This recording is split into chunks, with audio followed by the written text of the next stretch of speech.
Minhas amigas do universo de tintas de todo o Brasil, sejam bem-vindos a mais um podcast Papo de Lojista, podcast número 14, na segunda temporada.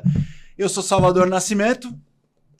Eu sou o Renato, acompanhando o Salvador nessa segunda temporada. Muito bom de novo, Salvador. É isso aí. E hoje nós vamos ter um papo de qualidade. Além de ser um papo de lojista, vai ser papo de qualidade. É com muita satisfação e honra que a gente está recebendo aqui Fábio... É Umberg ou Umberg? Como é que pronuncia, Fábio? É Umberg. Umberg. Fábio Isso. Umberg, da Abrafate. Tudo bem, Fábio? Tudo bem, Salvador? Tudo bem, Renato? Um prazer estar aqui com vocês, parceiros nossos há tanto tempo, né? Vai ser ótima essa conversa aqui sobre qualidade, sobre tinta, sobre futuro, né? Acho que são temas aí que a gente tem muito em comum entre revenda, indústria. Tem muita coisa que a gente tem que trabalhar em conjunto para fazer o mercado progredir, né? Exatamente. Salvador, só uma dúvida. Vamos lá. Não vai molhar o candidato hoje? Não, hoje não, porque trocaram a taça. Agora nós vamos com uma caneca estilizada, né? A caneca que o Daniel fez, a caneca do gordo. Uma alusão aí ao querido Jô Soares, né? E ao Daniel também, né? Que fez um trabalho primoroso aqui na logomarca. Gente, o Daniel tá rindo aqui nos bastidores, ele tá aqui com a gente, eu não podia deixar de provocar o Daniel. Mas vamos lá, vamos voltar à nossa conversa, né? Fábio, falando um pouquinho de você, queria conhecer um pouquinho melhor a sua trajetória, porque a gente gosta muito de dizer, eu tentei criar um chavão e eu esqueço de fazer essa chamada, né? Quem orbita e quem habita esse universo colorido das tintas, né? A nossa proposta não é só ser um papo de lojista, é trazer todo mundo que tem uma interação no mercado de tintas, de material de construção, do varejo em geral. Acho que a gente tem muita coisa para contar, muita coisa para ouvir, né? Então, eventualmente, algumas pessoas que estão vendo ou ouvindo a gente não conhecem o Fábio Umberg. Então, eu queria que você falasse um pouquinho da tua trajetória. Muita gente, com certeza, não conhece. Eu sou mais conhecido na indústria do que no varejo, com certeza. Então, eu, neste ano, estou completando 25 anos na Abrafate. Comecei no século passado, como eu costumo dizer, em 1999. Sempre trabalhei na área de comunicação e foi por meio dessa área que eu entrei na Abrafate. Comecei assessorando a Abrafate na área de comunicação. Depois, com o tempo, eu fui ocupando outros espaços ali. A própria associação cresceu, alguns programas foram criados, outras atividades cresceram. Então, eu acabei hoje cuidando de comunicação, mas estou com eventos, com cursos, com relações institucionais, e aí na parte de relações institucionais a gente tem muito relacionamento com as demais associações do setor, além dos próprios associados da Abrafate. E a Abrafate, né, para quem não conhece, é a Associação Brasileira dos Fabricantes de Tintas. Isso. Então estamos aqui, né, com quem está no nosso setor, né, e eu acho muito legal a gente trazer o Fábio, porque, né, nós lojistas, a gente precisa se aproximar cada vez mais. A gente tem muito relação, às vezes, com a área comercial e com a área de marketing das indústrias, sim. Né? Mas quando a gente fala de indústria, tem muitas áreas envolvidas, né? E a Abrafate faz esse trabalho aí dessa conexão também, né? Eu acho que também é importante para a gente entender, né? A gente, como Abrafate, muitas vezes se relaciona com a associação e pouco com o revendedor, né? Com o lojista. Então, sabe pouco das dores, né? Das dificuldades, dos desafios e das oportunidades que existem ali na ponta, né? No lojista. A gente ouve, às vezes, pelo fabricante, um relato que não é completo, né? Quer dizer, é uma visão parcial. E a visão do lojista também é super importante para nós, porque a gente precisa pensar em estratégias, né? Como é que a gente pode avançar em relação a um aspecto ou outro? O programa de qualidade que vocês citaram no começo é um exemplo. Como é que a gente faz esse programa ter mais aderência por parte do lojista? Existem caminhos aí que a gente pode trabalhar em conjunto e também que a gente pode desenvolver ações focadas exatamente nas demandas do lojista. E hoje, Fábio, você tem um número estimado de indústrias de tintas no Brasil e quantas estão afiliadas à Abrafate? Então, hoje nós temos dentro da Abrafate 36 fabricantes de tintas. Fora esses 36, nós temos outros 21 que não são associados à Abrafat, mas que participam do nosso programa de qualidade. Então, nós temos um universo de 57 empresas que têm uma relação direta conosco. O universo de fabricantes é enorme, né? Você tem fabriquinha muito pequenininha, de fundo de quintal, de garagem, abrindo a todo momento e fechando. Então, a gente não tem um controle, até porque tem uma certa Tem noção de informalidade. quantas mil fábricas de tintas? Tem uma estimativa de entre 1.500 e 2.000.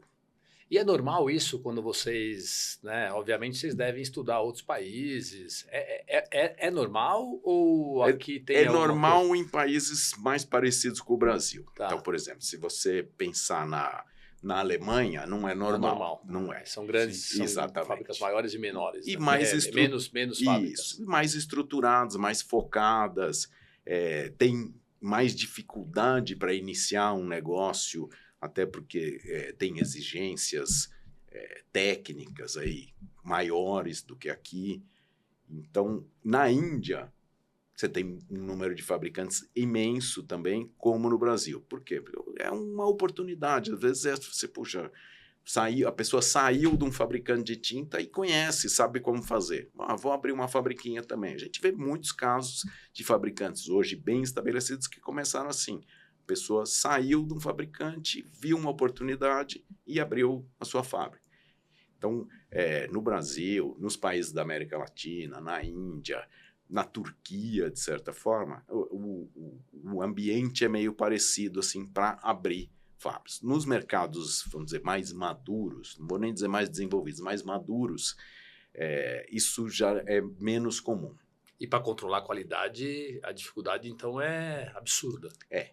Esse na verdade, esse foi um dos fatores que levou à construção do Programa Setorial da Qualidade. E o Programa Setorial da Qualidade é uma coisa que muita gente não sabe, que ele não é um programa da Abrafat, né? A Abrafat coordena esse programa, mas esse programa é um programa que faz parte de um conjunto que está dentro do governo federal, hoje no Ministério das Cidades, na Secretaria da Habitação, que tem o objetivo de quê? De melhorar a qualidade dos materiais de construção, em geral. Então, existem PSQs, hoje acho que são 20 PSQs ativos de diversos materiais. O PSQ de tintas imobiliárias foi um dos que mais evoluiu, tem uma presença bem significativa, mas ainda tem muito espaço para avançar, né? A gente calcula aí que, mais ou menos, a gente tem 90% do volume total das tintas produzidas no Brasil dentro da conformidade e 10% fora da conformidade. Então, ainda é um universo bem grande. Se você pensar que a gente produz no Brasil mais ou menos 1 bilhão e 400 milhões de litros por ano de tinta imobiliária. São 140 milhões de litros que estão fora da conformidade. É muita coisa. Muita coisa. Isso para o consumidor é péssimo, né? Porque exatamente. Para o consumidor, para o pintor, né? Na verdade, é péssimo para todos. No curto prazo, talvez alguns ganhem. Mas no longo prazo, o que acontece? A imagem da tinta como um todo, ela fica queimada.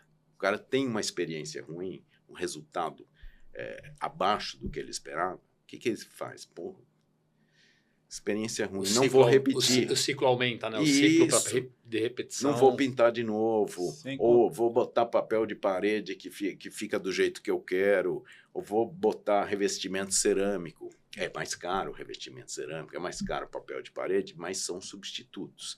Então, quando você cria problemas em relação a uma parcela do total que é produzido, às vezes isso se transmite para os outros, porque a pessoa impactada negativamente comenta com muita gente, né? Sem contar que coloca tudo o consumidor que não tem o conhecimento, ele vai colocar tudo na mesma sacola. A tinta é tudo igual. E não é, né? E quando ele não tem uma experiência boa, a gente corre o risco dele colocar tudo na mesma sacola. Porque, na verdade, ele não quer a tinta, né? Não, ele não quer. Ele quer a pintura. Ele quer a parede pintada. Ele quer o resultado da pintura. E a dificuldade da gente reconhecer, né? Que tinta que quem pintou essa parede, Exatamente. que tinta que foi essa parede, né? Exatamente. Qual a qualidade. Então, assim, é muito difícil, né? E muitas vezes não é imediato também, né? O resultado, o problema aparece dali a alguns meses. Então, já foi, né? A associação qualidade do produto que ele usou ou qualidade do profissional que ele contratou desaparece um pouco, vai se diluindo com o tempo. Eu sim, vou fazer uma analogia um pouco do que a gente pensa da Abrart, né? E queria entender um pouquinho da Abrafat. Mas da Abrart, a gente, acho que desde lá de trás, né? A gente entende que a gente precisa trazer cada vez mais lojistas, independe do tamanho, né? Mas nosso foco aqui cada vez mais é apoiar o pequeno lojista, né? Então, né, algumas empresas como a minha, outras, a gente tem condições de ter advogado, né, orientação, informação, contratar terceirizados. A gente entende que como a Abrart, né, como associação, a gente precisa elevar o mercado e quem tem menos condições. Esse é o mesmo pensamento da Abrafat, porque quando você traz esse cenário, né, de acho que 30 e poucos associados, mais alguns participantes, a gente entende que, teoricamente, os maiores todos estão, Sim. tal. Como atrair, né? Porque a gente fica sempre se perguntando aqui, como que a gente Exatamente, atrai esse cara pequeno? Como que a gente atrai dele entender e falar assim, putz, vale a pena? É sempre uma dificuldade, né? A gente viveu mais isso como experiência no próprio programa da qualidade, que a primeira impressão que muitos fabricantes menores tinham, isso não é para mim, é muito caro, ou demanda uma estrutura que eu não tenho. Demorou muito, hoje a gente tem 47 empresas participando, mas quando começou o programa eram 5. Essa evolução foi gradual. Primeiro, o cara tinha medo, falava assim, mas será que vão descobrir alguma coisa que eu fiz de errado? Essa é uma das primeiras preocupações de todo brasileiro, né? Porque, na verdade, quando você fala em fiscalizar, todo mundo fala, será que eu estou com tudo em dia? A gente não é uma coisa curiosa, que eu até vou contar um fato anedótico, assim, que a gente participa de um grupo de associações do mundo inteiro, uma vez por ano a gente se encontra. Chama World Coaching Council. A gente apelida de WCC para ficar mais fácil. E aí, lá um dia eu estava conversando com o presidente da Associação Alemã dos Fabricantes de Tintas. E, que atividades mais vocês se dedicam? Então, aí, explicando para ele o programa da qualidade. O cara falou assim, mas sério? O cara produz a tinta fora da conformidade? Não entende. Tipo, como assim? Qual o sentido do cara fazer isso? Eu falei, não, você tem que pensar na realidade brasileira, assim, a gente é um país mais pobre. O cara falou, eu não consigo entender isso. Aqui, um programa como esse não teria... Não faz sentido. Não faz nenhum sentido. Não tem porquê. Então, é um pouco isso, essa mentalidade alemã a gente não tem. Então, todo mundo no Brasil fala assim, muitos fabricantes, né, começaram de maneira, vamos dizer, mais improvisada. Então, não tem tudo certinho. E, às vezes, eles falam, puxa, será que eu estou totalmente dentro? Tem que desmistificar um pouco. Porque, na verdade, o programa, o objetivo dele nunca foi tirar ninguém do mercado. Né? Sempre foi atrair os fabricantes para o lado certo. Isso é muito importante, né? Deixar isso muito claro, né? Exatamente. E a gente tem exemplos, eu não vou citar nomes, porque isso às vezes pode causar algum constrangimento, mas a gente teve, quase dos 47 que participam hoje do programa, quase 20 já estiveram algum dia na lista de não conformes. Então, o que esse cara olhou e falou? Ele não era um picareta convicto, né? Que tem gente que é picareta convicto, aparece na lista não conforme e não tá nem aí, fala, vou continuar assim. O cara fala assim, pô, que chato isso. Se preocupa, né? Eu quero evoluir. Eu quero melhorar. Então ele vai atrás e fala assim, eu quero entrar no programa, como que eu faço? Tem um processo de credenciamento em que ele vai passar por avaliações e aí ele vai entendendo onde é que está a falha dele. E ele fala, e depois ele descobre quais são os benefícios de participar do programa. E quando você fala, né, tem um credenciamento, tem um custo, Isso. é o mesmo custo para uma multi de um pequenininho? Na verdade, tem o algum custo subsídio? Tem na verdade, tem algum programa que vocês falam, putz, vamos trazer mais 15? Hoje nós não temos isso. Por quê? A gente pensou muito sobre essa possibilidade. Vamos estimular a adesão. Mas aí tem um problema concorrencial. Você fala assim, mas eu estou facilitando a entrada desse, eu estou dando para ele uma vantagem que eu não estou dando para outro. Tá. Então, a gente brecou um pouco inclusive por causa da lei de defesa da concorrência, a gente não pode entrar nessa possibilidade de beneficiar um com isso. Se existir um incentivo governamental, algum subsídio, acho ótimo. Mas nós, como associação, não podemos financiar, porque, inclusive, seria escolher alguns em detrimento de outros, né? Então, o que a gente faz, a questão do custo que você mencionou, o custo, assim, ele é básico. A Abrafat não ganha nada com o programa. Tudo que a gente arrecada é usado na manutenção do programa, cujos custos são fazer os ensaios em laboratório, quer dizer, fazer a coleta, fazer os ensaios, remunerar o sistema. É só isso. Então, o custo varia conforme o número de produtos que você tem. Entendi. E o número de fábricas, porque também a coleta é feita na fábrica e é feita em loja então, também. Teoricamente, quem tem mais produto, Exatamente. quem tem mais fábricas vai acabar pagando isso. mais. Tem Então, fabricantes... De alguma forma, isso... Tem fabricantes que até olham e falam, puxa, mas eu tô com uma linha super grande sem necessidade, porque vai lançando, né? Entendi. É um pouco aquela coisa de fazer, vou lançando uma novidade que nem é tão novidade, né? Só uma mudança de marca.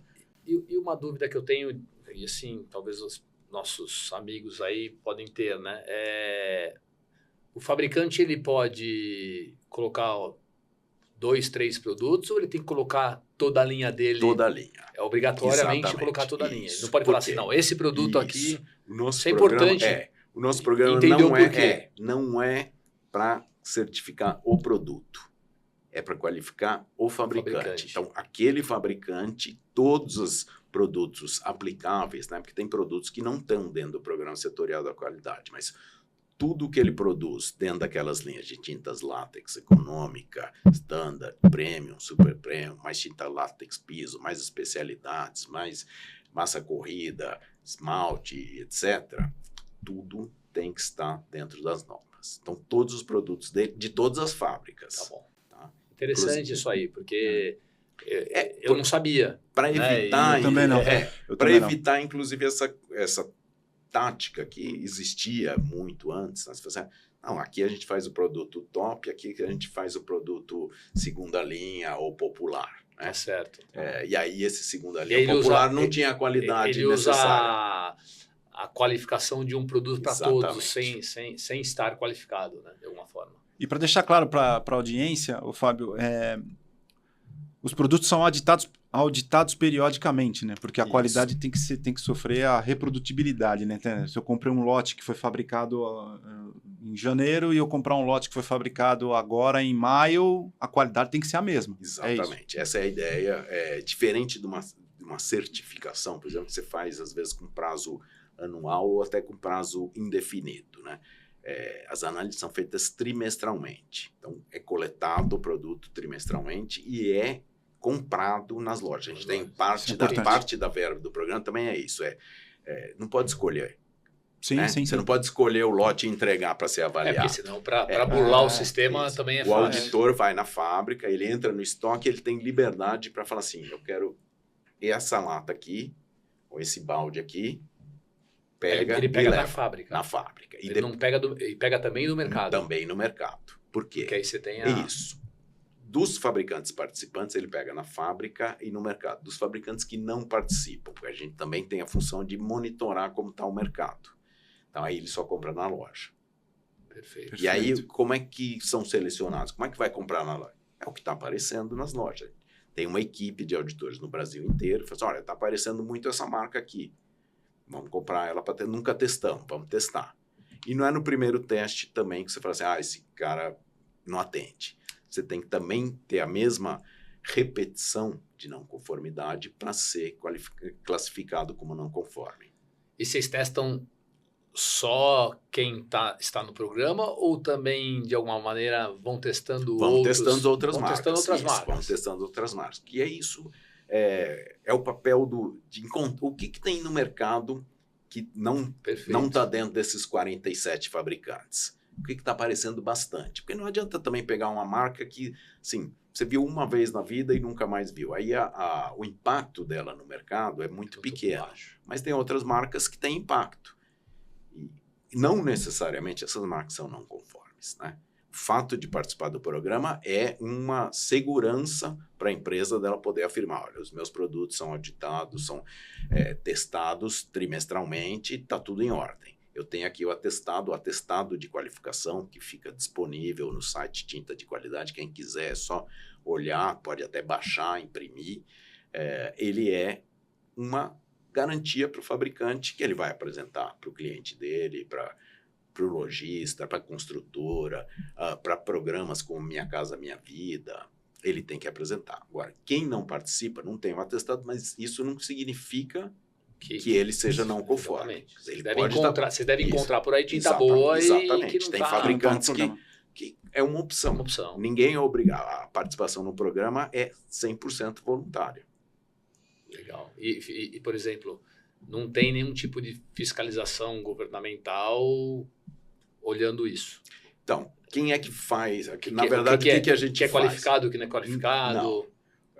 Em alguns programas do governo, como o programa habitacional, agora Minha Casa Minha Vida, ele tem umas exigências na regulamentação dele, não só para tintas, mas para todos os materiais de construção, que existindo um programa setorial da qualidade, a compra deve ser feita de produtos qualificados. Então, hoje, para vender para o Minha Casa Minha Vida, só esses 47 fabricantes aqui podem. Que é o PBQPH. Exatamente. Né? Então, como é articulado com... na verdade, o PBQPH está dentro da Secretaria da Habitação, que está dentro do Ministério das Cidades, que são também quem cuida do próprio Minha Casa Minha Sim. Vida. A mesma coisa acontece aqui em São Paulo com a CDHU, os programas habitacionais. Você tem obras financiadas, obras imobiliárias financiadas pela Caixa, também tem exigência de produtos qualificados. Então, tem benefícios para quem participa.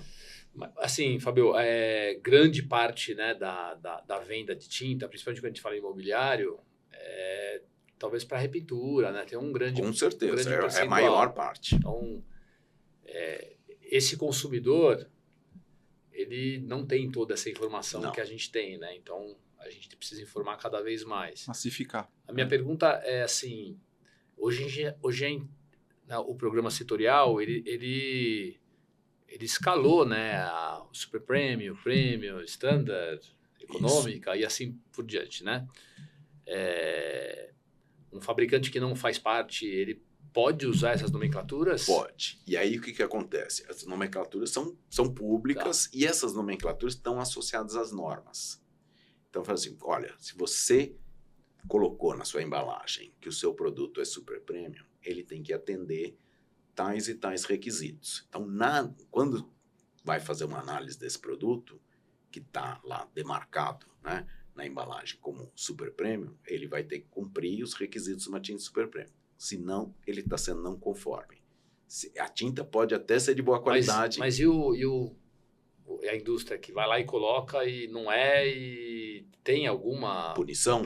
Então, normalmente, quem é que provoca um pouco esse mercado? Somos nós mesmos. O programa faz avaliação, como eu disse, das 47 fabricantes. Eu estou dizendo aquele cara que não está com vocês. Então, mas a gente avalia outras Renato também. Tintas, então, mas vai lá... Aí avalia várias outras que a gente comprou no mercado. Deu no primeiro teste, não conforme. Vai comprar de novo, outro lote.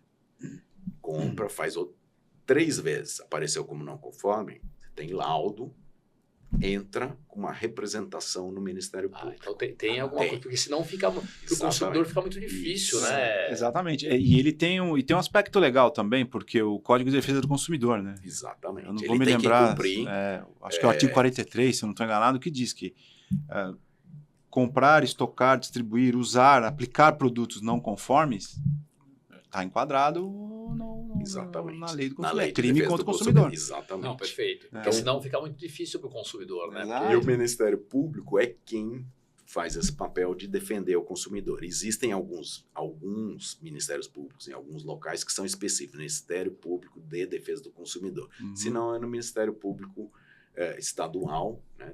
Normalmente é do estado ou da região onde está o fabricante que foi pego aí, e cabe aí ao promotor abrir investigação, processo. Em geral, o que nós queremos, o que nós estimulamos o promotor a fazer é o que se chama o termo de ajustamento de conduta. A gente não quer fechar. Famoso a fábrica. TAC. Isso. Então faz o TAC. TAC, em geral, o promotor estabelece assim, olha, você vai parar de produzir fora da conformidade.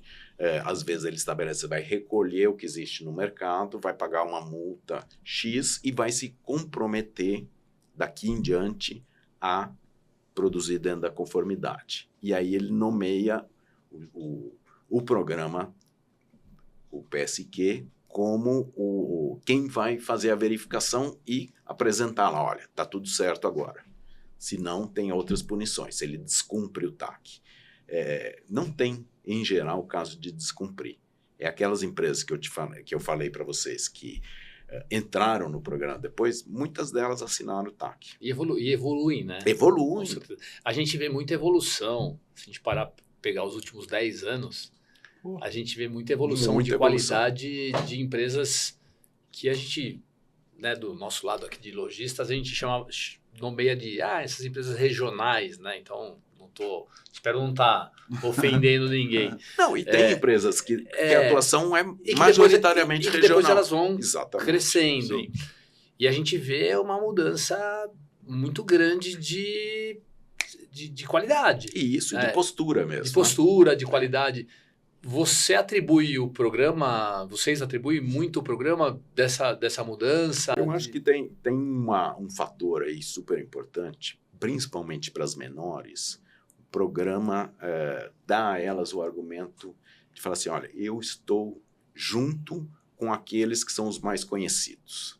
Né? Então, você tem um conjunto de marcas que investe muito em marca, que trabalha muito a comunicação, que são mais conhecidas nacionalmente, e um regional poder falar assim, mostrar, olha, eu também aqui, sou. Eu estou junto, eu tô aqui, eu faço parte desse grupo seleto de fabricantes que estão qualificados pelo programa. Então, para o menor, para o médio, para o regional, o programa traz um ganho em termos de imagem muito positivo.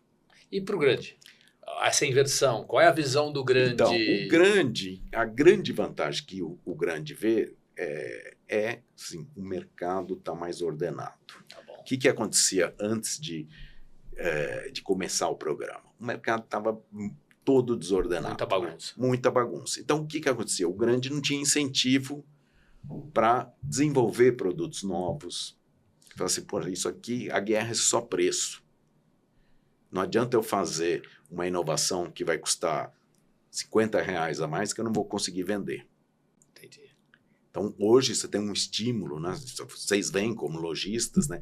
O número de lançamentos de produtos, e não são produtos só, está lançando uma novidade, uma extensão da linha. Uhum. É produto com característica diferente. Por quê? Resultado de pesquisa. Eles estão investindo porque estão vendo que o mercado está mais ordenado, a competição é mais justa, né? Está competindo com gente que segue as mesmas regras. Muito bom. Então, para quem está nos vendo, nos ouvindo, www.tintadequalidade.com.br. Essa é a melhor fonte, né? Porque essa é a melhor fonte, exatamente. Nós dissemos aqui que os fabricantes eles têm a liberdade de usar as nomenclaturas de produto premium, super premium, e pode ser que esse produto não esteja qualificado. Então, um alerta para quem vai pintar, para quem vai comprar, para quem vai usar e para quem vai colocar na sua loja. Eventualmente, alguns lojistas que estão nos vendo não têm essa clareza, né? Então, e aconteceu na pandemia. Gente que estava migrando de outro, digamos, de outro segmento de mercado, quando viu o material de construção e loja de tinta sendo considerado essencial, falou, pá, é para cá que eu vou. E eles ligavam na Abrart, né? Então Artesp, e perguntavam que marca de tinta que eu compro. Então, quer dizer, Importantíssimo. É isso. e os pintores também, muito pintor segue a gente.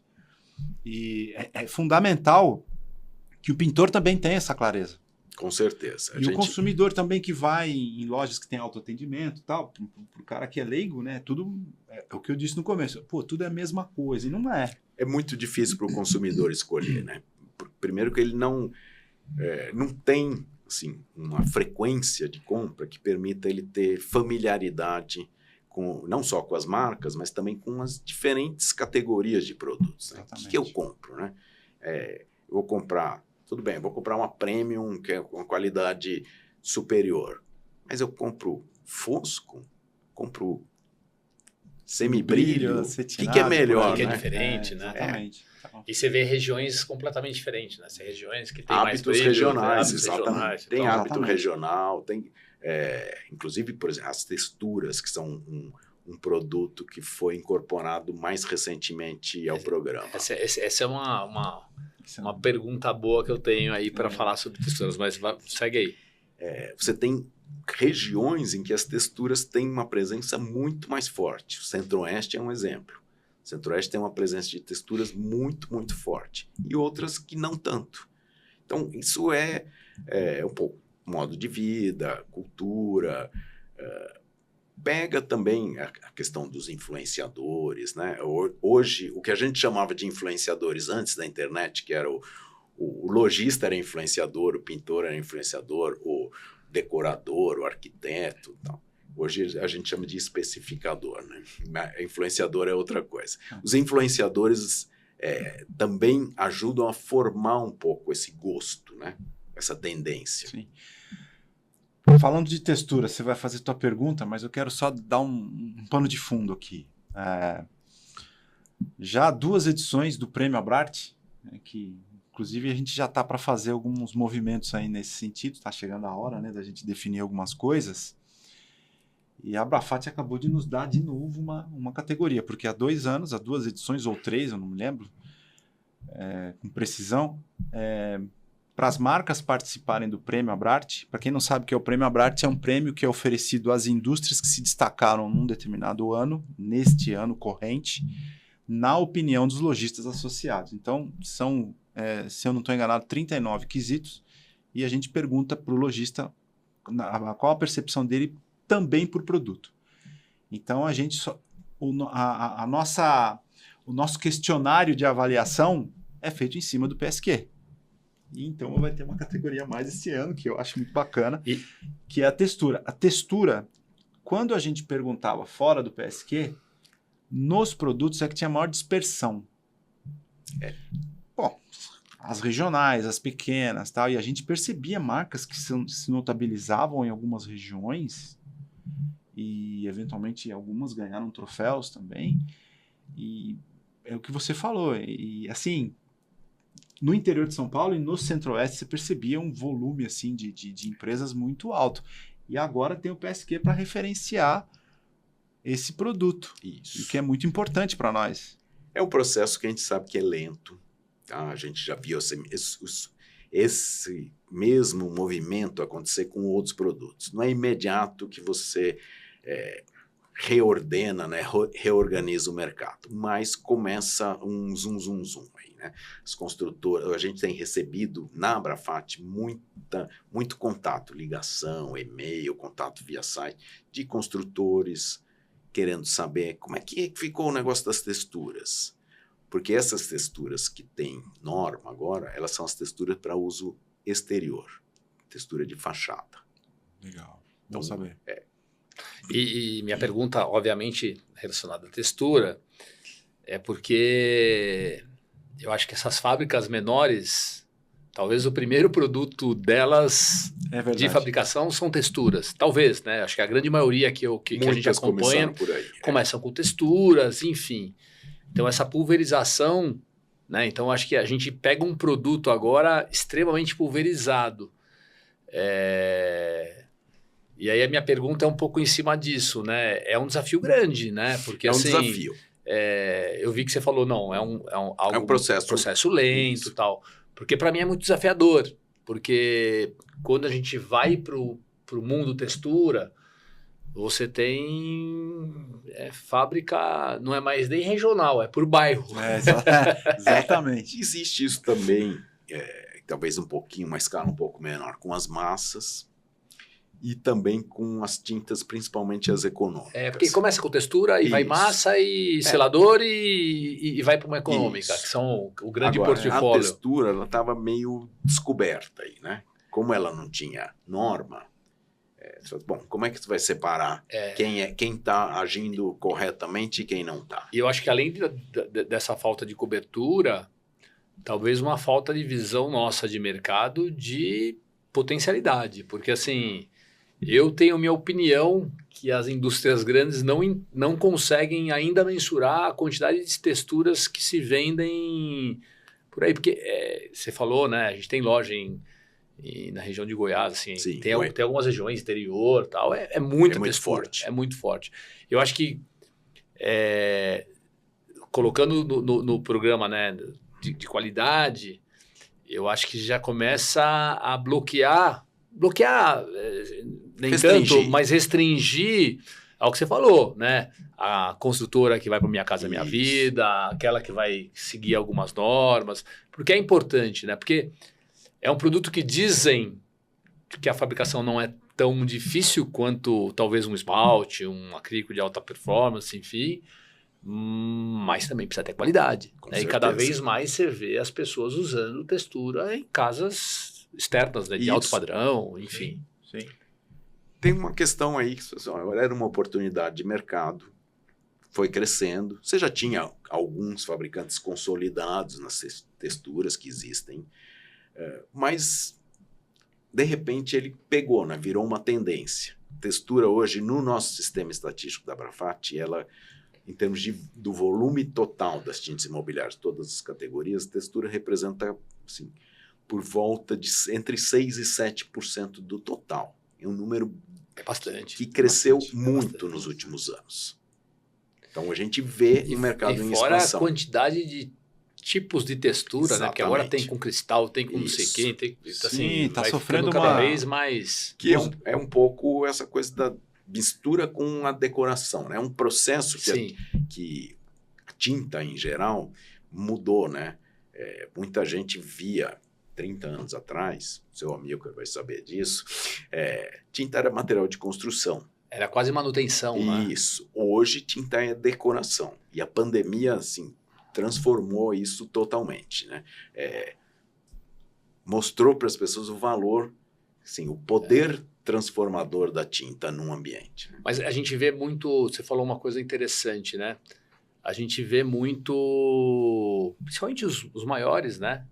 Não só os maiores, porque tem muita empresa se especializando em tinta muito mais para decoração, mas eu vejo uma mensagem muito importante que tinta não é manutenção, tinta é decoração. Isso. E aí quando a gente traz a tinta para decoração, a gente valoriza a tinta, né? Porque manutenção é custo, né? Isso. Decoração é investimento. Isso, decoração e está muito em linha com aquilo que a gente vê na sociedade, no comportamento. As pessoas querem personalizar, né? Quer expressar a sua personalidade com o ambiente. Como é que você faz isso? Tão simples, você mudar a cor, né? Exato. Eu falo que é a decoração mais barata da casa. Mais barata. Exatamente. É a mais barata da casa. Desmistifica a tinta. Sim, total. Né? Você muda. Nossa, eu vou pôr um vermelho aqui. Cansou, troca. Né? Não precisa quebrar nada. É isso aí. Como eu disse também no nosso podcast anterior com o seu Amilcar, né, que um vice-presidente do Citivesp falou, né, eu posso mudar minha casa sem sair de dentro dela. Eu achei muito interessante essa visão. Mas uma pergunta agora meio provocativa. A gente está falando sempre aqui de tinta imobiliária. Sim. 70% do negócio tinta no Brasil é tinta imobiliária. E na linha de repintura automotiva, é uma pergunta recorrente para a gente. Né? A gente tem alguma coisa nesse sentido? Porque tem aquelas discussões que esse produto é isso, esse produto é aquilo, esse é melhor do que esse, e a gente não tem uma, digamos, uma referência. Estamos trabalhando nisso nesse momento, Salvador. Essa é a boa notícia. Ainda não temos a boa notícia completa, quer dizer, ainda não chegamos a normatização e tal. Mas estamos trabalhando, formamos um comitê dentro da Abrafat com 13 fabricantes. Com isso a gente cobre boa parte do mercado, da produção, e estamos empenhados aí em trazer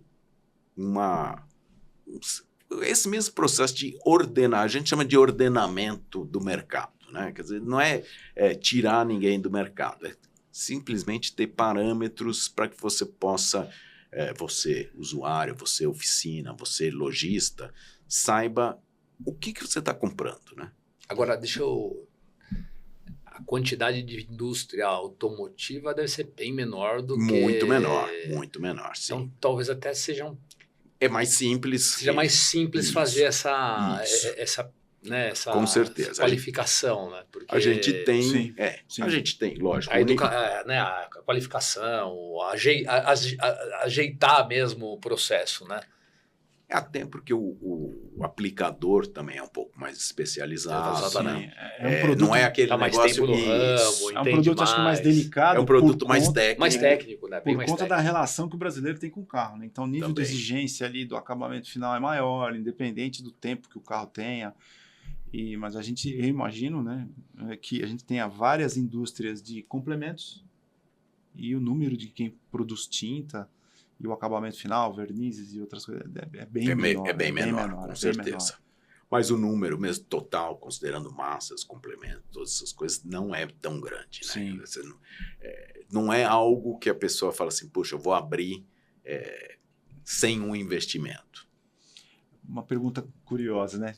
Tem um comitê, a gente acompanha, né? Tem um comitê lá de um pessoal de repintura, eles brigam muito lá entre eles. Não, olha, você sabe que esses temas é uma das coisas, um dos desafios, né, de associação, e vocês são associação, vocês sabem disso, é conseguir entender quais são os interesses comuns e convergir neles. Existem sempre questões que são divergentes, né? Um pensa de um jeito, outro pensa de um jeito, a pessoa fala, não, eu não quero trabalhar nesse tema junto com o meu concorrente ou com os meus concorrentes. Mas outros temas, eles são benéficos. O entendimento de que ele é benéfico para o mercado em geral e, por extensão, vai ser benéfico para cada empresa ou para cada empresa que atua da maneira mais correta. Eu fico imaginando, porque assim, você tocou no nosso trio, eu estava louco para fazer essa pergunta, só estava esperando você falar. Porque a gente tem, né, a gente tem muito contato, nós lojistas, área comercial. Sim. E de marketing. E aí tem guerra, né? E aí assim, guerra, o pau come, né? Então você quase... isso é cultural, isso todos os segmentos. Sim, né? É normal, né? Faz parte tinta, do jogo. Né? Você vai lá pro ramo de alimentos, né? Bebida, o cara que vende Coca-Cola não pode tomar Pepsi. Senão por aí vai, exatamente. Acho que nosso mercado é até civilizado em algumas coisas, eu acho. Mas esse ânimo, obviamente, comercial existe, né? A marketing comercial existe. Quando você vai para dentro de uma Abrafat, a gente consegue. Em geral, a gente consegue, porque aí você trabalha um pouco no plano da estratégia, né? Tá. O que nós pensamos sobre o mercado. E um pouco a gente tem que pensar qual é o futuro, né? Sai um pouco, talvez envolva, dia a dia. E talvez envolva mais estratégia do que o lado emocional. Com certeza. Talvez mude talvez mude as pessoas, né? Eu vejo que tem muito alto executivo dentro do, né? O presidente é o da empresa X, da empresa Y, então tem esse... A gente costuma reunir muito o CEO, diretores e tal, porque é gente que está um pouco pensando à frente, né? Bom, daqui a 10 anos, como é que vai estar esse mercado e como é que a minha empresa vai estar posicionada? E para eu chegar lá, o que dá para eu fazer sozinho e o que eu preciso me unir? Então, o maior sentido da associação é esse, né? Você conseguir liderar ou apoiar o setor no sentido da evolução. Então, é isso que a gente trabalha e hoje tem um entendimento bem claro. Pensar mais no mercado do que na própria indústria. Exatamente. Né? A gente tem que pensar assim, qualidade. É um tema que é relevante para o mercado como um todo? Não tem nenhuma dúvida. Inovação é um tema que também não tem nenhuma dúvida. Por exemplo, então vai além da qualidade. Vou dar um exemplo, né? Eu vejo a indústria cada vez mais investindo em qualificação de mão de obra. Sim. Isso são temas discutidos São dentro temas da Abrafat. discutidos. Hoje a gente não tem, por exemplo, ações diretas relacionadas à capacitação de pintores. A gente já teve uma experiência, a gente viu que o nosso alcance era limitado e que o alcance dos fabricantes individualmente era muito maior. Então, o que a gente fez? Jogou para os fabricantes tudo que a gente tinha, compartilhou com eles tudo que a gente tinha desenvolvido, inclusive de materiais, de planos didáticos, tudo. E eles estão fazendo aquilo que eles já faziam, talvez de forma um pouco mais ampla. O que a gente faz é qualificar pessoal para trabalhar na indústria de tintas. Sim. Uma das dificuldades é você atrair, né?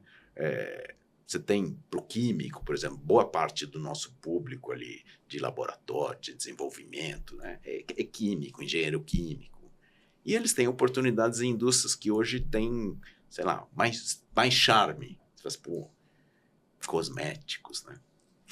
Tava falando um pouco disso aí, né? Do Sim. glamour, né? O glamour, e exatamente. até as perspectivas, Tem poxa, são mercados que são mais empresas glamourosos. Exatamente. enormes, dão uma possibilidade de crescer. Você fala indústria farmacêutica. Não dá para comparar o tamanho da indústria farmacêutica com a indústria de tintas. Não dá, de fato. Então a gente precisa mostrar que é um setor que tem potencial enorme.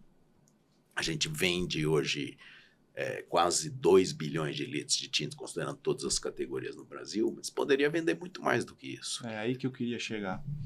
O que a gente, eu digo a gente, nós todos, né? Associações, lojistas, pintores que estão nos vendo, o que a gente pode fazer para aumentar o consumo, aumentar a expectativa de consumo, né? Como a gente pode, talvez, glamorizar um pouco mais o produto, enfim. Na opinião da Abrafat, tem algum caminho que a gente pode pensar nisso em conjunto? Porque Eu acho que tem alguns caminhos, né? Alguns já estão andando, a gente, por incentivo nosso ou por geração quase espontânea, esse caminho de mostrar o poder transformador das tintas é um caminho super importante. Que a pessoa fala assim, ela não vai pintar só quando a casa já está no limite, no bagaço. Fala, nossa, precisa pintar porque já descascou tudo. Tá? Não, vai pintar porque aquilo lá é renovação. Pô, nasceu um filho, vai pintar o quarto do filho. Pô, meu time ganhou, vou pintar a porta da casa. não fala isso. Não vou falar. Eu vou ficar muito tempo sem pintar. Não vou fala falar isso, não. Eu vou pintar. Por isso que tem um monte de porta verde acontecendo. Por aí, né? Tá vendendo mais verde. Tá vendendo mais verde. Porta preta ou branca ficar difícil. Com vermelhinho no meio também. Tá complicado. difícil. Ou você vai receber a família toda pro Natal, para as festas de fim de ano, vou pintar minha casa com uma parede laranjona aqui, todo mundo vai ver que eu reparar. pintei, né?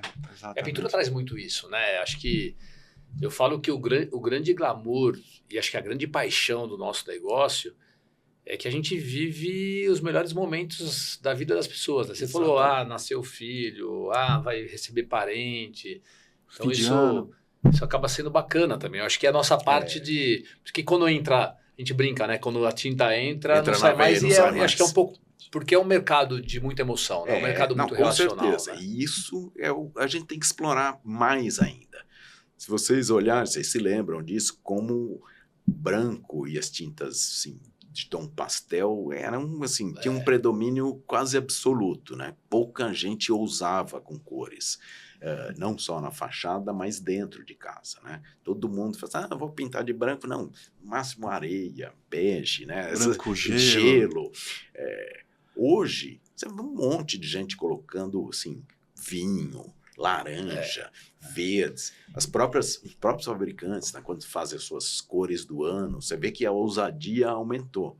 E isso proporcionou para esses especificadores, né, para os arquitetos, decoradores, também uma gama uma multiplicidade de opções, né, que atende a qualquer cliente. Né? O cara fala assim, eu não quero ser como todo, ninguém mais quer ser como todo mundo. A personalização está muito alta, né? E é uma coisa que às vezes você percebe, assim, anos atrás, eu me lembro que eu fui de um grupo voltado para a área de reforma, a gente foi fazer uma visita lá na favela de Paraisópolis, na comunidade de Paraisópolis, desculpe. E aí a gente via aquele número enorme que a gente vê nas periferias de qualquer cidade, de casas sem pintura na fachada, né? Só no bloco, né? E algumas pintadas. E normalmente aquelas que eram pintadas, a pessoa usava uma cor forte. E a gente começou, assim, tentar entender o que era isso. Primeiro, acaba sendo referência. Olha, depois da Casa Roxa, vira à direita, está minha casa. Então, ela vira referência. E segundo, é uma forma de mostrar, olha, a minha casa está pintada e todo mundo está vendo. Então, o discreto aparece menos. Tem um fato, o Daniel está aqui nos bastidores, ele teve presente numa ação de uma grande indústria de tintas no Complexo Dona Marta, no Rio de Janeiro, onde foram feitas pinturas de fachadas das casas em um ponto específico. Onde houve a pintura, não teve mais o despejo de lixo, assim, de uma forma... As pessoas cuidam. Exatamente. O comércio prosperou. Porque a falta de cuidado gera cada vez mais falta de cuidado. As pessoas o lugar que está pichado, né? Está degradado. Agora, a gente vê muito, né, ainda, quando a gente passa em comunidades, muito, né, o cimento, o bloco.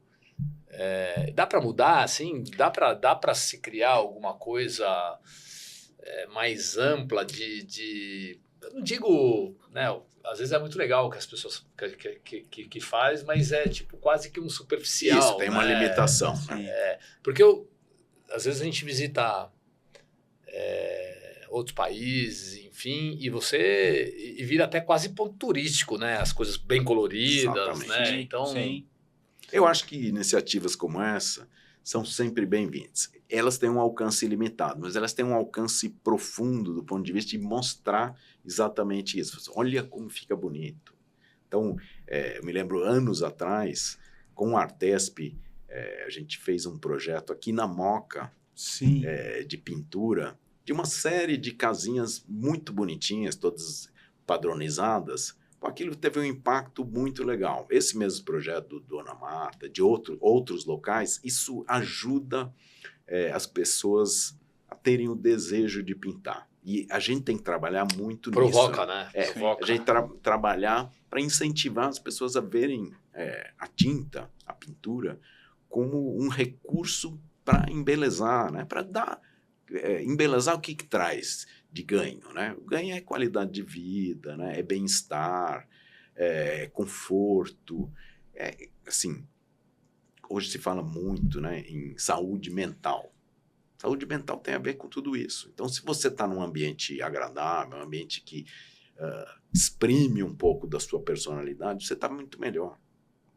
A gente tem que trabalhar mais nessa dimensão da tinta como um bem para a sua vida. E puxando um assunto, participamos juntos em alguns momentos, né? A gente teve uma tragédia muito grande no Rio Grande do Sul, que ainda, acho que a tragédia ainda está em andamento. Nós vamos ter que falar de reconstrução, enfim.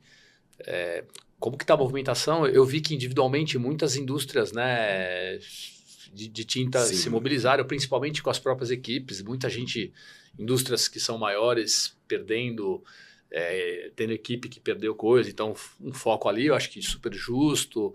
Vi mobilizações de empresas menores também, tentando fazer alguma coisa. Tem algum papel que a gente possa exercer, não só na reconstrução, mas talvez no apoio de lojistas que perderam tudo? Eu acho que tem. Na verdade, a gente tem que pensar em vários momentos, né? Você tem uma questão que é emergencial, né? E aí você teve várias atitudes muito voluntárias, super elogiáveis, né? Doações, gente que foi trabalhar, que se disponibilizou, fábricas locais, inclusive, que funcionaram, né, como entrepostos. Teve muito esforço coordenado ou individual. A gente, como Abrafat, buscou trabalhar, apoiar trabalhamos em conjunto aí Uhum. com outros players da cadeia, mas essa é uma questão emergencial que não resolve o problema, né? Resolve aquele momento. A gente tem que pensar na reconstrução, é o segundo momento, e aí a reconstrução vai exigir, claro, requalificação, teve gente que perdeu tudo, comércios que perderam tudo. Então, como é que esse cara se reergue? Vai ter que ter programas, e aí é programa com participação do governo, mas tem que ter participação das associações para E esse ajudar. momento, acho que essas associações também Tem que se unir. para Exatamente. ter E talvez acontece. um mesmo foco. Né? Acho Isso, que tem que se No unir, nosso setor inclusive acontece, ainda para pressionar o governo central, o governo local. Você, olha, aqui precisa de uma ajuda maior, vocês precisam disponibilizar gente, recurso, terreno, o que for, né, necessário no momento.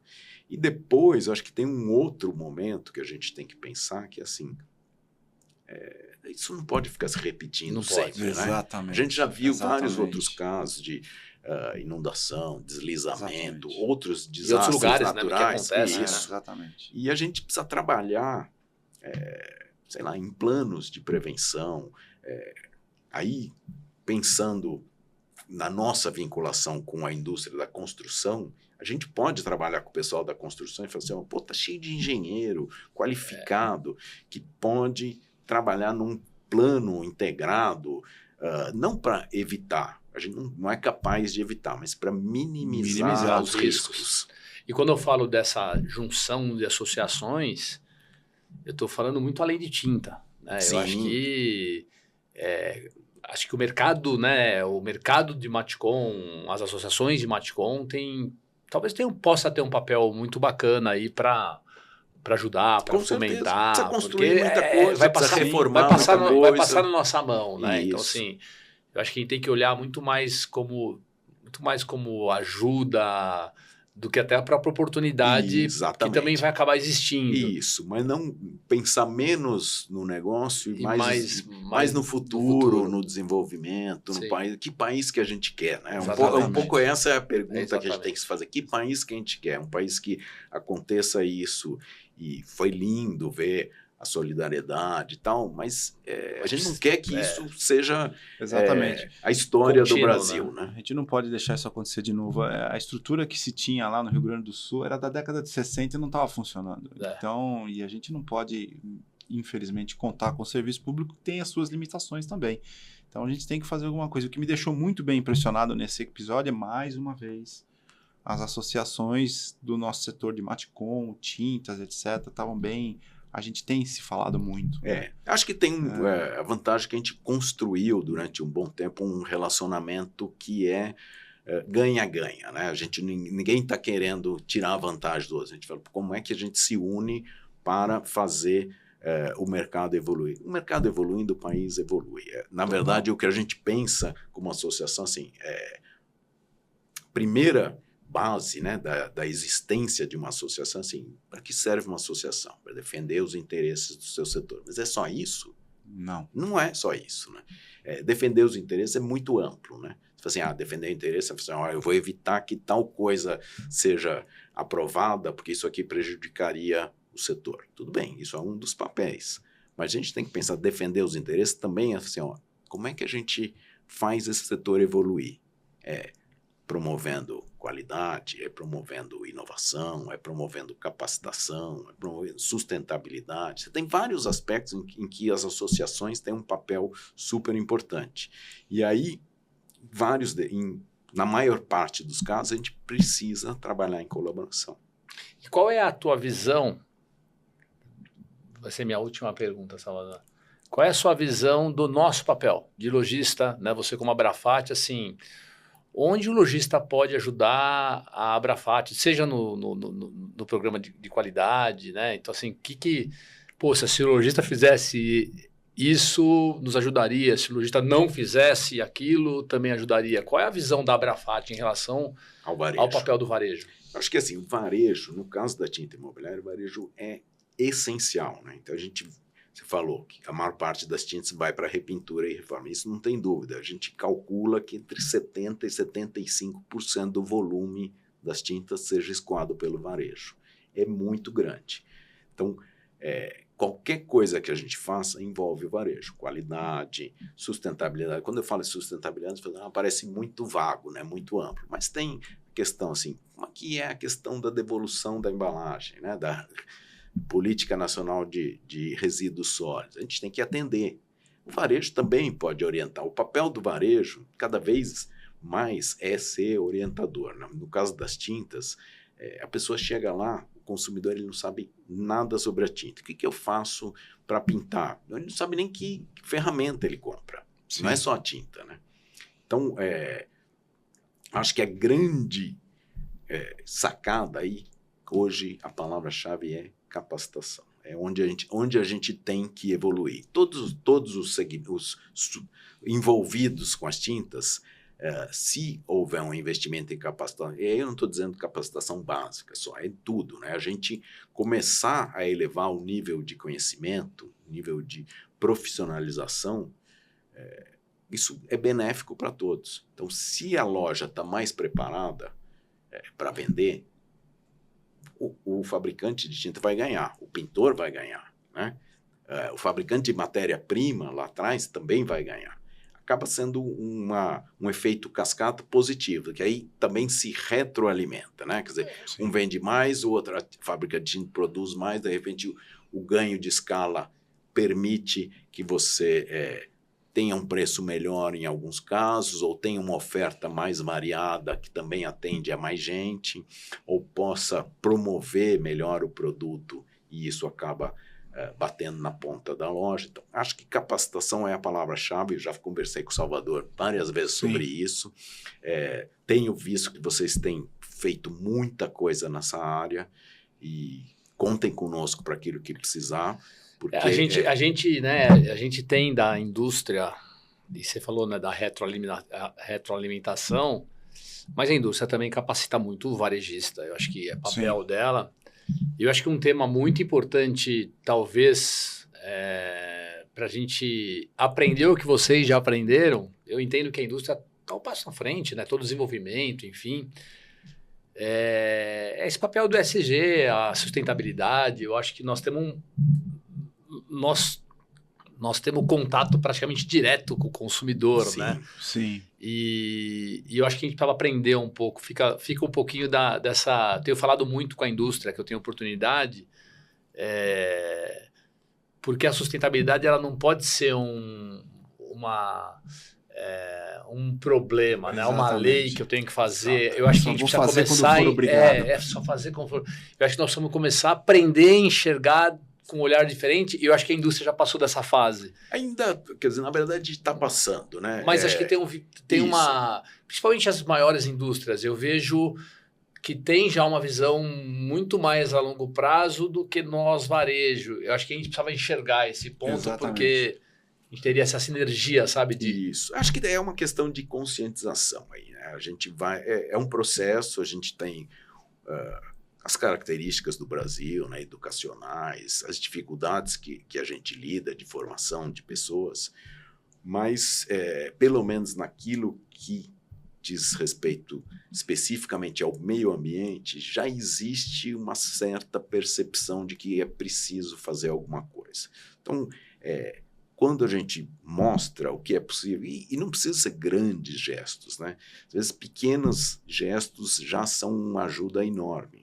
Porque você pensa 200 milhões de pessoas fazendo o mesmo pequeno gesto, o impacto que tem. Muito. Exatamente, no nível atômico. E foi bom tocar nesse assunto, porque já se encaminhando para o final, faço um convite para quem nos assiste. A gente tem a nossa revista, que está ali, depois a gente mostra. A gente tem uma coluna sobre ESG. Uma das nossas preocupações é desmistificar esses processos, né, e torná-los aplicáveis ao varejo, sem resistência, com a menor resistência possível, né? Então, a gente tem muito a fazer juntos nesse aspecto aí. Mas, deixa a sua mensagem para os nossos amigos, sua mensagem final, Fábio, se você quiser falar alguma iniciativa recente ou alguma coisa que está por vir aí da Abrafat, para que a gente possa divulgar para os nossos amigos que nos ouvem e nos veem. Fica à vontade. Bom, muito bom. Primeiro queria agradecer muito a oportunidade dessa conversa, que foi super rica. independente de a gente estar trazendo alguma informação, é uma troca, né? A gente aprende quando a gente está trocando com quem a gente se relaciona. E queria dizer para todos os lojistas, a Abrafat, ela está aí para ajudar o mercado a crescer. Esse é o nosso maior objetivo. Se o fabricante só cresce se o lojista crescer. O fabricante de título imobiliário só vai vender mais se o lojista vender mais. O pintor também está incluído nessa equação. A gente sabe que em outros países existe aí a tendência do faça você mesmo, mas no Brasil isso não é uma realidade. E quem já testou pintar a sua própria casa sabe como é difícil. Não é fácil, não. O profissional de pintura, assim, teve uma evolução enorme, né? Também é um espelho para a gente ver como eles se organizaram e como é possível a gente evoluir, dando pequenos passos. A gente sabe que a gente não vai subir uma escada pulando de 5 em 5 degraus. A gente vai degrau por degrau, vamos evoluindo. Todos os nossos programas, todas as nossas ações, elas partem do princípio de que o efeito vai ser gradual. E a gente sabe que é assim, a gente não vai ter uma revolução no mercado, mas a gente vai ter uma evolução e que essa evolução seja contínua. Esse é o nosso pensamento e é nessa direção que a gente trabalha com os nossos parceiros como a Abrart. Fantástico. Consistência é a palavra. Muito bom. Eu falo muito sobre isso. O nosso ecossistema está junto. Indústria, varejo, o profissional, para a gente crescer junto. Foi muito bom esse bate-papo também, gostei bastante. Legal. Obrigado aí, Salvador, por conduzir. E acho que o Salvador começou bem, né? Falando que a gente ia falar de qualidade, acho que a gente teve bastante papo de qualidade hoje, foi bem legal. Total. E aos nossos amigos que estão nos vendo, nos ouvindo, eu faço um convite. Sigam-nos nas redes sociais. A gente está no Instagram, @abrarttintas. Nosso site também, www.abrart.org.br, para você que é lojista, para você que conhece o mercado, quer conhecer o mercado, não é lojista, enfim, está aqui orbitando ou habitando o nosso ecossistema. Contem com a gente, nos sigam, tenham mais informação de qualidade e não se esqueçam, logo mais um episódio do Papo de Lojista. Muito obrigado. Obrigado, Fábio. Obrigado, Renato. Valeu, e a gente se vê.